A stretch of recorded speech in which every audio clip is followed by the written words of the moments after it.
제14회 우성배쟁탈 교구 친선 농구리그가 5월에 시작하여 이 4개월이라는 대장정을 거쳐 오늘 결승전으로 이제 마무리되었습니다.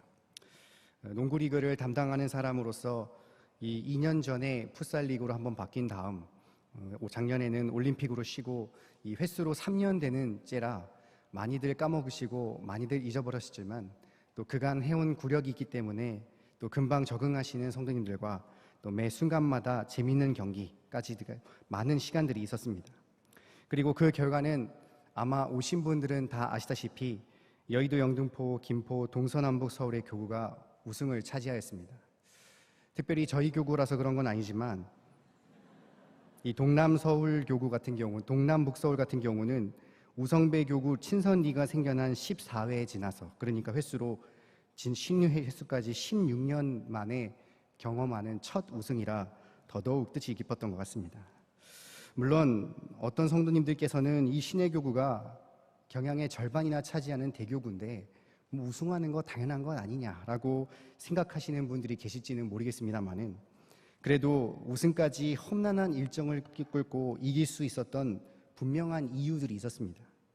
무엇보다도 먼 지역임에도 불구하고 연습을 위해 피곤한 육신을 이끌고 오신 모든 선수들과 또 픽업을 마다하지 않은 우리 초등부 선생님들, 그리고 늘 성실히 시간을 투자하여 연습시켜주신 코치 집사님까지 이러한 성도들의 헌신이 뒷받침되었고, 늘 뒷바라지 않은 전도사님들과 열정적으로 늘 응원하는 교구 응원팀, 그리고 거듭될수록 승리가 쌓여 그 늘 승리한다는 분위기까지, 그리고 무엇보다도 냉철하거나 결단력이 있지는 않지만 늘 승리를 집착하여 상대팀의 심리를 흔들어 놓고 이미 일주일 전부터 승리 설교를 준비하고 3일 전부터 우승 예시를 준비하는 등 이미 팀을 믿어 의심치 않았던 감독인 저까지 이러한 여러 가지 승리의 비결이 있었기 때문에 이 교구는 오전 전승이라는 실로 멋진 업적을 쌓으며 우승에 도달하지 않나 싶었습니다. 사람은 늘 승리하기를 간절히 열망하고 소망합니다. 그것은 자신이 응원하는 프로팀이든 자신이 속해 있던 동네 팀이든 방금 말한 이 우성배쟁탈 농구리그든 늘 내가 응원하는 팀이 이기기를 원하고 힘을 씁니다. 왜냐하면 승리만큼 달콤하고 짜릿한 것은 없기 때문입니다. 승리의 자에게 비춰지는 관심이나 그에 따른 명예와 부는 사람으로 하여금 계속해서 승리를 할 수밖에 없게 만들기 때문에 사람들은 늘 승리하기 위하여서 또는 승리하는 비결을 찾기 위하여 그야말로 뼈를 깎는 고통을 참아가며 헌신하고 다짐하는 것 아니겠습니까? 그러나 문제는 아무리 최선을 다하고 노력한다 하여도 늘 승리뿐인 사람은 없다라는 것입니다. 서로 같은 절박한 심정으로 승리를 갈망하고 노력하며 헌신하는 사람들이 너무나 많다 보니 그들 간의 전쟁은 그야말로 치열할 수밖에 없지 않겠습니까? 아무리 좋은 조건과 분위기를 통하여 연승행진을 달리더라도 결국 사람은 이길 때가 있으면 질 때도 오는 것이니 오히려 이러한 좋았던 연승이 오히려 휴증이 되어 연패로 이어지는 경우도 있다는 것입니다. 그래서 인생사를 승패병가지상사, 즉 병가에서 이기고 지는 것은 일반적인 일이니 더욱 패배를 승리의 교훈으로 삼으라는 이 말은 그야말로 이미 오래전부터 경험했던 옛 선조들로부터 나온 말 아니겠습니까? 그러나 오늘 본문을 보시면 이런 일반적인 사람들과의 승패와는 인생사와 다르게 늘 언제나 연전연승의 가도를 달리는 인물이 나오는데 바로 우리가 너무나 잘 알고 좋아하는 다윗입니다. 그는 30세가 되던 해 사울왕이 전쟁에서 전사한 후 유다 지파의 왕으로 추대되어 헤브론의 왕이 되었습니다. 그러나 나머지 11지파의 후원을 받고 있던 이스보셋과 그 무리로 인하여서 그는 아무런 영향을 끼치지 못했습니다. 그러던 중 이스보셋이 암살됨에 따라 그는 마침내 7년 반의 헤브론의 시대를 마감하고 12지파의 지지를 받아 통일된 이스라엘 왕이 되었던 것입니다. 통일된 왕이 된 그의 과업은 다름 아닌 신정적 왕족 국가를 건설하는 것이었습니다. 통일왕국의 왕이 된 그가 이제 주위를 둘러보니 너무나 많은 주변에 장애물들이 많았습니다. 즉 그는 하나님이 원하시는 이스라엘 국가를 세워나가기 위해서는 어쩔 수 없이 반드시 주변 나라와 전쟁을 치를 수밖에 없는 상황이었으며 그는 오늘 본문에도 나와 있듯이 그러한 나라와 그야말로 막힘없이 연전연승을 거두는 기쁜 결과를 나타냈던 것입니다. 그리고 성경은 다윗이 이러한 주변 사람들과 싸워 승리할 수 있는 분명한 원동력이 바로 하나님의 도우심이라고 아주 명확하게 기술하고 있습니다. 우리가 읽은 6절 하반절에 다윗이 어디로 가든지 여호와께서 이기게 하시느니라 라고 하신 것입니다. 바로 하나님께서 그를 이기게 하셨기 때문에 그는 모든 전쟁에 승리할 수 있었습니다. 그리고 그는 그 사실을 알고 있었기 때문에 늘 하나님 앞에 고백하며 이런 승리의 은혜를 체험했던 것입니다. 우리의 인생도 마찬가지 아니겠습니까? 우리의 인생의 승리는 어떤 노력과 재능, 지혜나 운으로 이루어지는 것이 아니라 모든 것을 간섭하시고 섭리하시는 하나님께서 은혜를 베풀어 주실 때 승리할 수 있습니다. 그 승리의 결정권은 바로 하나님께 달려있는 것입니다. 왜냐하면 하나님께서는 인생의 생사호뿐만 아니라 흥망성쇠까지 주장하시는 분이시기 때문입니다. 그러면 우리는 언제나 일전 공방에 치열하게 펼쳐지고 있는 그야말로 삶의 영육의 전투 현장 속에서 연전연승할 수 있도록 도우시는 하나님의 은혜를 체험할 수 있겠습니까? 저와 여러분은 본문의 말씀을 통하여서 이 땅의 삶의 치열한 전투 가운데서도 다윗과 같이 하나님의 도우심을 받아 성도가 연전연승할 수 있는 그 비결은 무엇인지를 함께 상고해 보고자 합니다. 첫째로 절대주권자이신 여호와 하나님을 전적으로 의지하여 주어진 전투에 담대히 맞서 싸우는 것이 연전연승할 수 있는 비결입니다. 우리 다 함께 1절부터 8절까지를 함께 합독하겠습니다. 그 후에 다윗이 블레셋 사람을 쳐서 항복을 받고 블레셋 사람을 손에 빼앗습니다.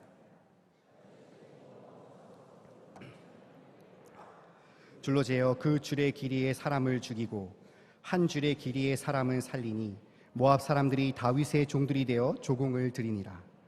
르홉의 아들 소바왕 하닷에셀이 자기 권세를 회복하려고 유브레데 강으로 갈 때에 다윗이 그를 쳐서 그에게 마병 700 보병 2만 명을 사로잡고 병거 100만 대를 만을 남겼고 다윗이 그 외 병거의 말은 다 힘줄을 끊었더니 다메섹 아람의 사람인 소바왕 하닷에셀을 도우러 온지라. 다윗이 아람 사람 2만 2천 명을 죽이고 다윗이 다메섹 아람의 수비대를 두매 아람 사람이 다윗의 종이 되어 조공을 바치느니라. 다윗이 어디로 가든지 여호와께서 이기게 하시니라. 다윗이 하닷에셀의 신복들이 가진 금방패를 빼앗아 예루살렘으로 가져오고 또 다윗이 하닷에셀의 고을 베다와 베로데에서 매우 많은 놋을 빼앗으니라. 아멘. 통일 왕국의 왕이 된 다윗의 첫 가업은 여부수 사람들의 수중에 있던 예루살렘을 다시 탈주하는 일이었습니다. 그래서 사무엘하 6장을 보시면 그곳에 정복하여 수도로 삼고 하나님의 법궤를 운반하는 등 그야말로 이제 명실상부 신정적 왕정 국가의 기본 틀을 갖출 수 있었습니다. 그리고 그는 이제 이스라엘을 괴롭혀왔던 주변 여러 나라에 정복해 나감으로써 나라의 영토를 넓히기 시작했습니다. 본절 1절에는 블레셋 사람들과 싸워 승리했고 2절에는 모압 사람들과 싸워 승리하여 그들을 이스라엘에게 복속시켰는데 이는 민수기서에 나타난 예언의 성취이기도 합니다. 3절과 4절에는 소바왕 하닷셀이 자기 세력을 확장하는 길을 막아 승리하였으며 4절에는 아람 사람들과 싸워 이김으로써 이방 세력들이 감히 동맹하지 못하게 했습니다. 그리고 5절에 에돔 사람까지 승리하여 그들을 종으로 두었습니다. 이처럼 다윗은 블레셋, 모압, 에돔, 소바, 에돔 사람들과 싸워 모두 승리하였습니다. 그들은 늘 언제나 이스라엘을 괴롭히던 나라의 존망을 위협했던 원수 중의 원수였습니다. 그리고 하나님의 대적자들이며 그야말로 저주의 대상자들이었습니다. 그럼 누가 되었던 간에 하나님께서 그들을 멸하시어 이스라엘의 승리를 맛보는 것은 너무나 당연해야 되지 않겠습니까? 하지만 하나님께서는 아무에게나 이기는 은혜를 주시지 아니하고 오직 다윗에게만 어디로 가든지 이기는 은혜를 충만하게 더해 주신 것입니다. 그럼 왜 다윗에게만 그런 연전연승의 은혜를 베푸셨습니까? 그 이유가 바로 4절에 나오는데 그에게 마병 1,700명과 보병 2만 명이 사로잡고 병거 100대의 말만 남기고 다윗이 그 외의 병거의 말은 다 발에 힘줄을 끊었더니라고 하였습니다. 다윗은 늘 하나님의 명령에 절대적으로 순종하는 자였습니다. 그러나 그것은 단지 몸으로 행하는 것이 아니라 바로 그 마음속부터 전적으로 하나님을 의지하는 자였습니다. 그리고 그러한 모습이 바로 이 4절에 나타나는데 이를 이해하기 위해서는 바로 이스라엘의 하나님이 하셨던 말씀을 먼저 이해할 필요가 있습니다. 신명기 17장 16절을 보시면 이스라엘의 왕된 자는 말을 많이 두지 말라라고 하였습니다. 아시다시피 말은 기동력을 제공합니다. 기동력이 좋으면 적의 약한 곳을 신속하게 이동하여 공격할 수 있기 때문에 그야말로 승패를 좌우할 만한 전략적 요소입니다. 그런데 하나님께서는 이 말의 양을 많지 않게 만들어서 이스라엘의 왕이 말을 의지하지 말 것을 명령하신 것입니다. 그럼 이러한 명령을 가장 먼저 불순종한 자가 바로 우리가 알고 있는 사울 왕입니다. 사무엘상 15장에 전쟁에 승리한 모든 전리품을 없애버리는 하나님의 명령에 그는 좋지 않은 것만 없애고 좋은 것을 자신이 취하는 불순종을 범하였습니다. 이를 두고 질책하는 사무엘 앞에 오히려 하나님께 제사를 지내기 위해 그렇다는 졸렬한 변명을 대던 그는 결국 전쟁에 패배하여 죽임을 당하는 비참한 최후를 맞이하지 않았습니까? 그러나 다윗은 달랐습니다. 그는 철저하게 하나님 말씀에 순종하였습니다.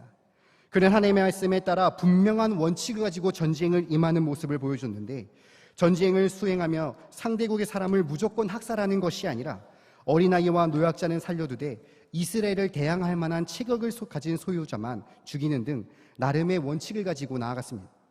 이를 두고 일련의 학자들은 다윗이 승리를 두치하여 과하게 피를 묻혔다라고 보는 사람도 있지만, 그는 철저히 원수들이 하나님 앞에 더 이상 대적하지 못하도록 분명하게 믿음직하면서도 냉혹한 군인의 모습을 보여줬던 것입니다.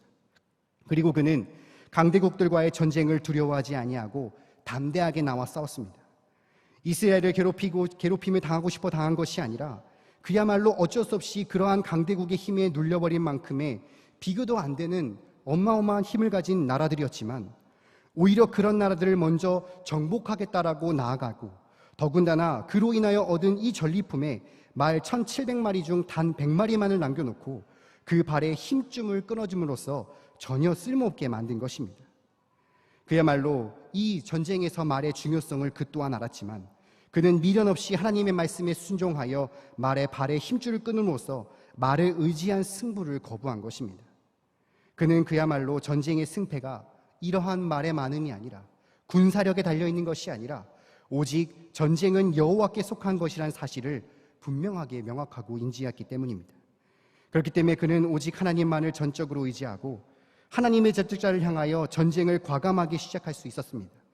그리고 그렇게 하나님의 말씀을 순종하고 의지하는 자에게 주시는 하나님께서 이 세상은 결코 흉내낼 수 없는 그야말로 모든 강대국과의 연전연승의 은혜와 더불어 8절과 9절에 나타난 대로 승리자에게 뒤따르는 전리품으로서의 물질의 복까지도 충만하게 채워주셨던 것입니다. 여러분, 서점을 많이 가십니까? 저는 목사가 돼서 오히려 서점을 못 가 참 많이 안타까운 때가 많은데, 이 서점을 가면 승리한 인생 또는 성공에 대한 인생이 정말 질비하고 질비합니다. 손에 셀 수 없을 만큼 수없이 많은 사람들이 성공담을 써내려가고, 자신이 승리할 수 있었던 그 이유와 비결이라며 저마다 각각 정말 이렇게 거창하게 쓰지만, 대략 모든 것을 잠시 훑어보면 결국 자신이든 남이든 뭔가 의지해야 할 대상이 있어야 된다라는 내용으로 함축할 수 있습니다. 그러니까 세상 사람들 또한 승리의 비결을 의지하는 것, 이것은 성도들과 다를 바가 없다라는 것입니다. 그런데 문제는 바로 전적으로 의지해야 할 그 대상이 다르다는 점입니다. 세상 사람들은 하나같이 자신을 훈련시켜 자신을 의지하라고 말합니다. 너는 분명히 할 수 있다. 너는 이 모든 일을 극복할 수 있다라고 그야말로 자신을 믿으며 자신감을 고취시키라 합니다. 또는 나를 이렇게 만들어줄 수 있는 시스템을 의지해라 하는 반면, 또 다른 이는 나를 승리해줄 수 있는 대상을 찾아 그 라인에 잘 서면 분명히 너도 성공할 수 있다라고 저마다 말을 하는 것입니다. 그러나 이러한 성공 방식은 그대로 따라한다고 해서 성공할 수 있다면 그 누가 성공하지 못했겠습니까? 그러나 성도는 다릅니다. 하나님을 전적으로 의지하는 인생은 반드시 승리할 수 있습니다. 왜 그렇겠습니까? 바로 하나님이 이 세상의 모든 것을 주관하시고 다스리시는 여호와 하나님이시기 때문입니다. 그렇기에 그런 주관자 되시는 하나님을 의지하는 성도는 다른 곳에 눈을 돌릴 여지가 없습니다.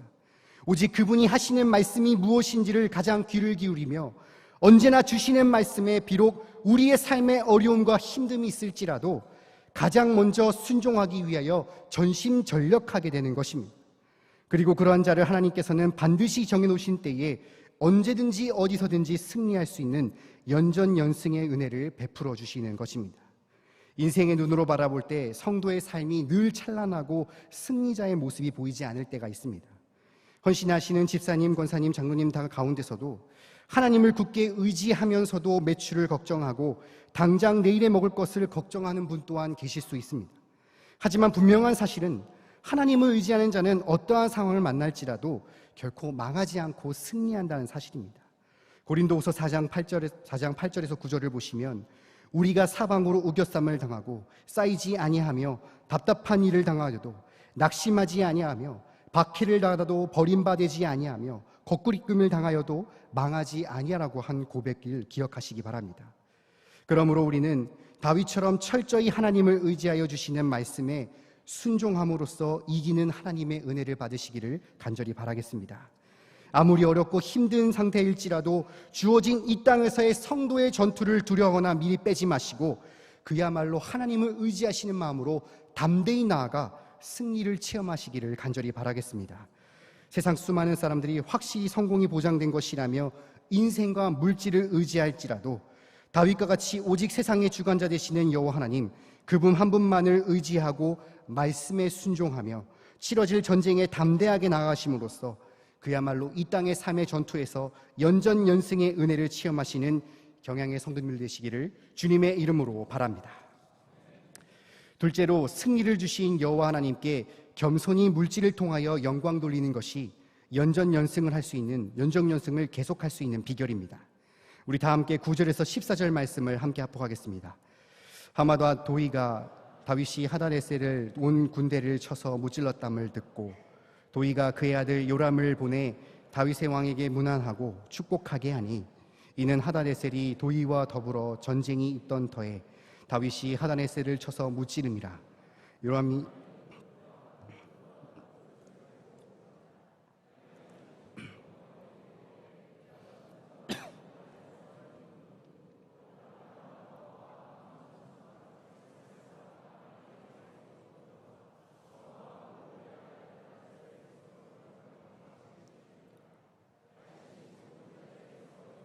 만 8,000명을 쳐 죽이고 돌아와서 명성을 떨치니, 다윗이 에돔에 수비대를 두되 온 에돔에 수비대를 두니 에돔 사람이 다 다윗의 종이 되니라. 다윗이 어디로 가든지 여호와께서 이기게 하셨더라. 아멘. 본문의 9절과 10절에 거듭 승리케 하시어 높아진 다윗의 기계와 이스라엘의 위상을 엿볼 수 있습니다. 하마당 도이가 다윗의 승전보를 듣자 그에게 금과 은과 녹그릇을 조공으로 바친 것입니다. 이는 앞선 전리품과 다른 성격을 의미합니다. 왜냐하면 앞선 것은 그야말로 하나님께서 이기게 하신 전쟁이었기 때문에 그로 인하여 얻은 전리품은 응당 하나님 것이라 생각할 수 있습니다. 그러나 이 조공의 전리품들은 말 그대로 다윗의 위상을 듣고 온 그야말로 꽁돈과 같은 전리품이었으니 다윗 또한 사람인지라 충분히 욕심을 부릴 수 있는 상황이었던 것입니다. 그러나 다윗은 흔들림이 전혀 없었습니다. 11절과 12절에 다윗 왕이 그것도 여호와께 드리되 그가 정복한 모든 나라에서 얻은 은금 곧 아람과 모압과 암몬 자손과 블레셋 사람과 아말렉에서 얻은 것들과 소바 왕 르옵의 아들 하다데색에서 노약한 것 같이 드리니라 라고 한 것입니다. 다윗은 가는 곳마다 그야말로 승리하며 수많은 전리품을 획득할 수 있었습니다. 그의 사전에 패배라는 말이 없을 정도로 연전연승이었습니다. 그런데 더 놀라운 것은 이렇게 전승의 가도를 달리고 있는 다윗에게서 절대로 교만한 모습이 보이지 않았다는 것입니다. 오히려 다윗은 거저 얻은 조공이든 전쟁터에서 얻었던 전리품이든 하나님께서 주신 선물로 인정하고 모두를 하나님께 바치기를 주저하지 않았습니다. 이 예물들은 훗날 솔로몬의 건축에 사용되었습니다. 즉 그는 이 승리가 자신의 능력이 아닌, 자신의 힘이 아닌 오직 하나님께서 이루어 주셨기 때문에 감히 승리할 수 있었을 것을 분명하게 인정하고 모든 전리품을 드림으로써 자신의 승리의 모든 영광을 하나님께 온전하게 돌려드렸던 것입니다. 바로 여기에서 계속 승리를 이어갈 수 있는 비결을 찾을 수 있지 않습니까? 여러분, 사울 왕도 한때 하나님께서 승리를 주셨던 왕입니다. 그도 처음부터 하나님의 영광을 가로채던 자가 아니었습니다. 그러나 그가 승리를 거듭하자 그에게 교만이 들어갔고 그는 하나님의 영광을 가로채기 시작했습니다. 그리고 하나님을 의지하기보다는 자신의 지혜와 군대의 힘을 의지하고 하나님께서 없애라는 전리품을 없애지 않는 불순종의 모습을 보이며 하나님께 마땅히 돌려야 할 영광을 자신에게 돌리는 순간 그는 하나님께 버림받아 패배하고 죽는 비참한 말로를 겪었던 것입니다. 그러나 다윗은 언제나 흔들림 없이 하나님께서 자신을 늘 보호하시고 인도하시어 승리로 이끄시는 분이시라는 것을 믿어 의심치 않았습니다. 그는 시편을 보아도 늘 자신은 단지 그분의 일꾼에 불과하며 하나님께서 하셨다라는 입술의 고백과 함께 행동 또한 다르지 않게 모든 것을 하나님께 바침으로써 그야말로 영광을 돌려드린 것입니다. 바로 그러한 자를 하나님께서는 그야말로 패배를 모르는 연전연승의 은혜를 거듭 베푸셨던 것입니다. 그리고 더 나아가 하나님께서는 공의를 행할 수 있는 능력을 더해 주셨습니다. 본문 바로 뒤에 15절에는 다윗이 온 이스라엘 다스려 모든 백성에게 공과 의를 행할세라고 하였듯이 그는 그야말로 왕으로서 최고의 덕목인 바르고 어진 정치로 온 나라를 평안중에 거함으로써 그야말로 실로 이스라엘이 부국해지는 놀라운 축복을 충만하게 누렸던 것입니다. 은혜를 받아 성공하거나 승리하였다면 응당 은혜를 베풀어 준 자에게 성공의 영광을 돌리는 것이 당연한 사람과 사람 간에도 도리가 아니겠습니까? 그런데 물론 예전부터 있었던 말이지만 이 검은 머리 짐승은 거두는 게 아니라고 말할 정도로 이미 그 사람의 본성은 전적으로 타락하고 전적으로 부패한 존재이며 이제는 시대마저도 은혜를 저버리는 것이 당연한 악한 시대를 살아가는 이 세대들한테는 참 보수적인 말일 수 있겠습니다. 그렇다면 성도 여러분, 한번 여러분들이 거꾸로 생각해 보시기 바랍니다. 여러분들이 승리와 성공으로 이끌어줄 수 있는 그러한 권력자이고 가장했을 때 여러분들은 누구에게 그러한 승리의 은혜를 거듭 베풀어주고 싶으시겠습니까? 너무나 당연하고 명확하지 않겠습니까? 자신이 베푼 은혜를 정확하고 기억하며 그에 따라 은혜를 갚는 감사로 또 자신이 이렇게 될 수 있는 것에 대하여 영광을 자신에게 돌리는 자, 그러한 자에게 은혜를 베풀어주고 싶은 것은 너무나 당연한 것입니다. 반면 은혜를 언제 베풀었는지 생각하지도 않고 자기도 이렇게 된 것은 순전히 내 능력에 의한 것이라며 자만하며 자기 자신만 잘 먹고 잘 사는 자에게 누가 또 은혜를 베풀어주고 싶겠습니까? 마찬가지입니다. 우리는 이미 하나님께서 영광을 돌리기 위한 존재로서 지음받은 자입니다. 로마서 11장 36절에 이는 만물이 주에게서 나오고 주로 말미암고 주에게로 돌아갑니다. 영광이 그에게 세세히 있으리로다 라고 말씀하셨듯이 모든 만물이 주에게서 나오고 주로 말미암아 주로 돌아간다는 사실을 이미 깨닫고 모든 범사에 하나님을 인정하며 하나님께 영광을 돌리는 삶을 살아야 한다는 것을 이미 경향인이라 한다면 이미 귀에 닳도록 듣고 알고 계시지 않습니까? 이미 택자로서 분명한 목적을 가지고 이 땅에 태어나 십자가의 대속의 은혜로 성도요 자녀로 부름받아 그 은혜를 알게 한 자라면 응당 당연히 하나님께 영광 돌리는 것이 삶의 목적이 되어야 되건만 여전히 물질에 급급해하며 하나님의 영광을 가로차게 된다면 하나님께서 그를 승리로 이끌어 주실 리가 만무한 것입니다. 그러므로 성도 여러분, 우리가 진정 연전연승의 가도를 달리기 위해서는 먼저 하나님께 거짓없이 드릴 것을 드릴 줄 알아야 합니다. 왜냐하면 물질이 가는 곳에 마음이 가고 마음이 가는 곳에 물질이 가기 때문입니다. 모든 것이 하나님의 것이고 모든 것이 하나님께서 주셔서 다 드려서 마땅하지만 하나님께서는 그렇게 하시지 않았습니다. 각자 사정과 각자 그 직분에 맡겨 드려야 할 것을 그 마음에 정하게 하시고 그렇게 작정하며 나아가게 하셨지 않습니까? 제가 신방을 다니다 보면 얼마나 성도들이 그 헌금이 귀하다라고 느낄 때가 많은지 모릅니다. 정말 그 삶의 현장 가운데 그야말로 피땀을 흘려가며 얻은 대가를 하나님께 아낌없이 드릴 때면 정말 내가 성도면은 나도 저렇게 할 수 있을까라는 의문이 들 정도입니다.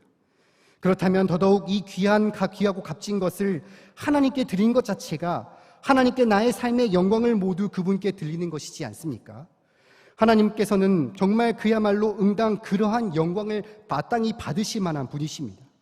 그리고 그렇게 자신의 것을 아낌없이 드리는 자에게 그 영광을 돌리는 자에게 하나님께서는 반드시 이어 치열한 삶 가운데서도 일전공방전이 아닌 연전연승의 계속에 이어지는 은혜를 베풀어 주신다는 사실을 꼭 기억하신 성도님 되시기를 간절히 바라겠습니다. 아무리 세상이 약해 은혜를 저버린다 할지라도 다윗과 같이 겸손하게 하나님에 의지하여 겸손하게 드릴 것을 드릴 뿐만 아니라 모든 영광을 하나님께 돌려드림으로써 연전연승의 은혜를 계속해서 체험하시는 경양의 모든 성도님들 되시기를 주님의 이름으로 간절히 바랍니다. 사랑하는 경양의 성도 여러분, 그리고 헌신하시는 우리 집사회 회원 여러분, 제가 2년 전 화곡을 담당했을 때 저의 큰 자부심은 97년부터 이 경양교회를 다녔다라는 그 신앙의 구력이었습니다. 화곡은 자주 이사 오시는 분들이 많기 때문에 좀 오래 계신 분들이 좀 적습니다. 그렇기 때문에 오히려 제가 이곳에 오래 있었다는 것이 저에게 큰 자부심이 되었습니다. 그런데 지금 제가 맡은 교구가 어딘지 아십니까?